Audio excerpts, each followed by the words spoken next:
Hey, here we are today talking about things that have changed since I've last started doing these. I feel that maybe I was making it sound like I don't enjoy what I'm doing. I really do enjoy doing these. There's a lot of cool things that I was trying during this time. So I just wanted to preface, even though yes, these aren't the highest quality that I would love them to be, there's some cool stuff going on in these that have been really blowing my mind. Like this one, I made a glass, takes like 2 seconds to make it inside Blender. The filling thing, I learned if you put a fill on the bottom, it doesn't rise the glass. Because I wanted to see if I could make the glass fill from underneath. But apparently, if the fluid is at the bottom of the glass, it does not fill. And very cool. This one, I just tried to see if I could simulate jelly. I think I did a pretty good job. It's a little blobby and stuff, but it's fine. I used materials from or objects from Fab. I didn't make these myself because, like I give myself 30 minutes. That's what you got. Did model the knife though. Could do a better job as well, but I think the materials turned out pretty good. This next one, I actually tried out the portal shader inside of Blender because I kept seeing things about it in my feed. I was just like, I'm interested. So the back one is the top of what's below. Guess it doesn't read very well, but I was very interested to try it out, so gave it a go, learned something new. That's the whole point of doing these dailies. This one I just tried to make subscribe to my channel. In fact, consider subscribing because I really do care about what I'm working on. This next one I was trying out with my logos. I'm just pouring on. Didn't really learn anything new with this. I did learn that when making text, how to convert it to an object so that way, or a mesh, so that way it actually interacts with the gooiness. But, I was kind of still not that great at it. This one, I was trying to see if I could get, if there was buoyancy to objects. Turns out, well, at least from the one tutorial I watched, there is no buoyancy thing. You just kind of have to animate it. And I watched how one guy covered doing animation of this stuff, and you know what? Came out pretty good. I'm happy. Like every 5 frames, I kind of just moved it, tried to tumble it in the water as though I was following. You do one simulation without adding this in as an object. See how it splashes around. Move your object around with it. It didn't take very long. Then I tried learning to turn an object in separately, one piece at a time.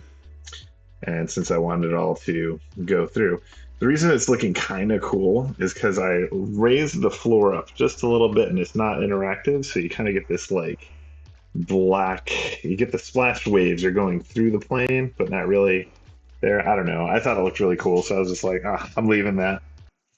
Then this one, I tried turning my logo into a kind of tornado sphere thing. I was just playing around with forces and an internal sphere shape. I also tried to increase the resolution of the things because I just kind of left this up during the day to render. And I liked that one so much. I wanted to see if I could do one where maybe I reverse it and make it like thick so that we can see it turning into the letters, but it didn't work out as well as I hoped. Not only that, there's some weird particle stuff happening here. I guess they weren't keeping up in pace.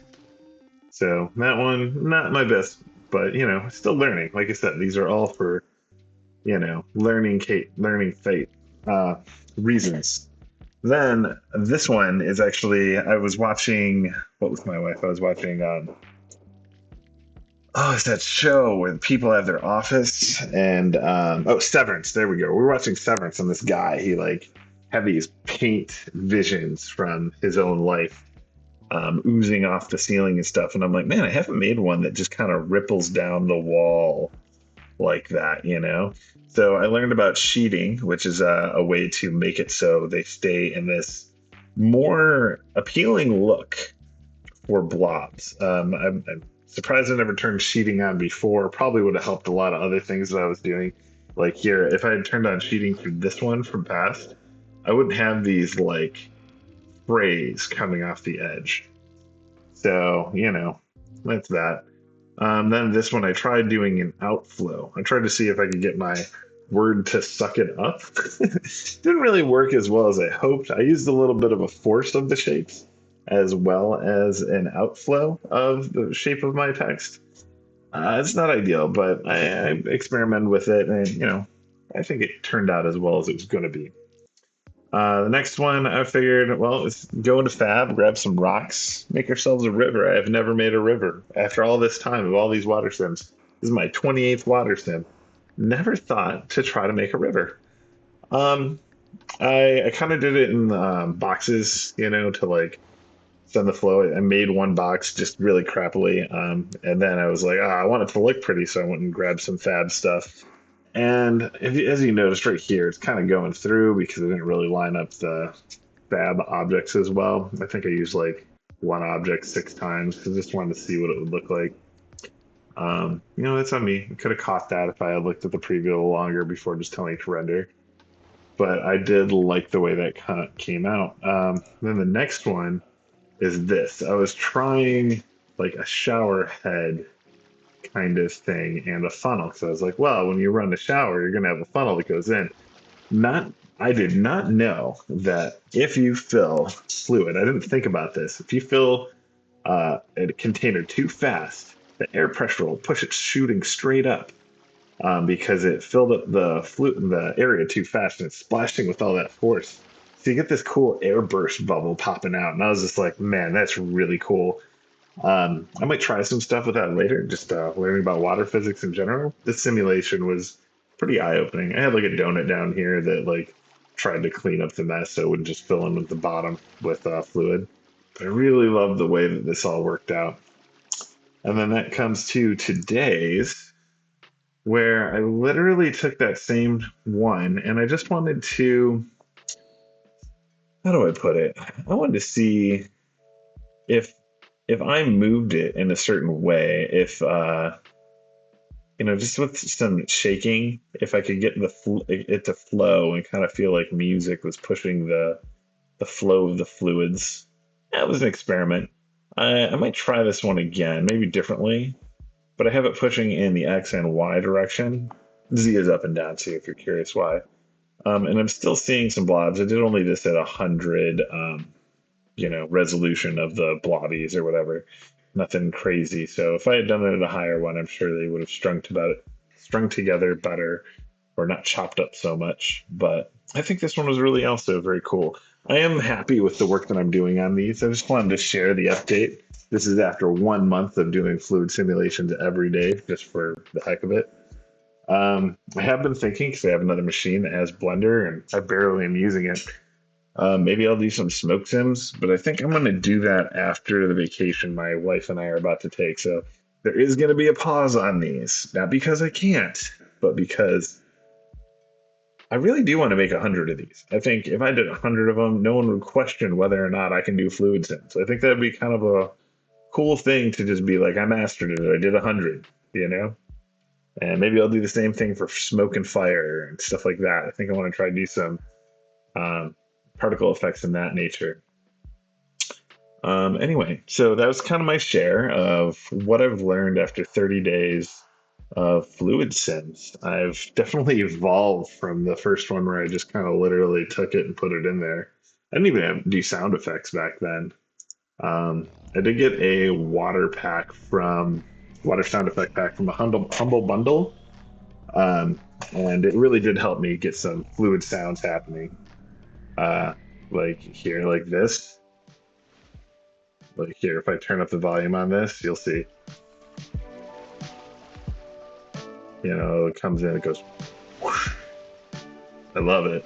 Sounds so great. Also, I'm using like this lo-fi music thing in the background. And I've just been enjoying making these. It's been a fun little ride. I think I'm gonna keep doing these for a while though. I don't see a reason to stop. If you do like them, please consider subscribing to my YouTube channel. They are going to be up on there every day. I do have an Instagram, and that's actually why these are in a weird square format. It's so that way I could have an Instagram size one. I didn't know what I was doing when I started, but now they're stuck in 1080 by 1080 resolution. And I think they're cool. I think they're fun. I think this is a worthwhile exercise for any motion graphics artist who's been doing things all the time. Like, I kind of am surprised I haven't started doing this earlier. Um, anyway, yes, consider subscribing and enjoy these as they come out. They are kind of just really fun to do, and they're fun to watch, fun to listen to. There's like cool things going on, like whoosh, man, that feels so good. Like I turned that logo into liquid, or like here we did it like small little bits. Mm. So cool, man. Anyway, I just wanted to share that. Thank you for watching today. And as I get another 30 done, I might do another update video after that. These are just Blender flip fluids. I'm having fun with it. It was a very worthwhile plugin to get, and I would buy it again if I need the updates. I think I got it from a Humble Bundle, so it's frozen in time. But yeah, enjoy. Thanks again.